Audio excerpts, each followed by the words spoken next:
হর হর মহাদেব। আজ হচ্ছে ডে 4, অর্থাৎ কেদারনাথ যাত্রার আজকে ডে 4। আর আমি এখন আছি বাগোদরে। বাগোদর থেকে বারহি যাব, যেটা ডিস্টেন্স 55 কিলোমিটার। আর সকাল 6টার সময় বেরিয়ে পড়েছিলাম সাইকেলিং করতে। তবে সকাল 6টার দিকে প্রচণ্ড রোদ থাকার জন্য খুব ধীরে ধীরে আমাকে সাইকেলিং করতে হচ্ছিল। সকাল 6টা থেকে 9টা পর্যন্ত, অর্থাৎ 3 ঘন্টা সাইকেলিং করার পর প্রচণ্ড খিদে পেয়ে গেছিলো। তাই রাস্তার ধারে একটা দোকান থেকে দাঁড়ালাম, যেখানে নিয়ে নিলাম একটা বিস্কুট। আর ওখানে কাকার সাথে কিছুক্ষণ কথা বলে আবার বেরিয়ে পড়লাম ডেস্টিনেশনের উদ্দেশ্যে। তারপরে ওখানকার লোকাল কিছু ভাইয়ের সাথে দেখা হয়ে গেল, যাদের সাথে হ্যান্ডশেক করে কিছুক্ষণ কথা বলে আবার ডেস্টিনেশনের উদ্দেশ্যে বেরিয়ে গেলাম। আর তখন ঘড়িতে বাজে 10টা। প্রচণ্ড খিদেও পেয়ে গেছিলো, তাই সকালের খাওয়ার জন্য একটা হোটেলে চলে আসলাম। হোটেলে হিন্দিতে লেখা ছিল, যদিও হিন্দি খুব ভালো পড়তে পারি না।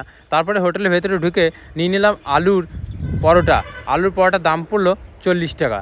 আর আলু পরোটার খেতে সত্যি কিন্তু সুস্বাদু। সারাদিন সাইকেলিং করার পর সন্ধে হয়ে গেল। সন্ধ্যের পরে একটা হোটেল খুঁজে হোটেলে থেকে মিনি ভ্লগটা শেষ করলাম।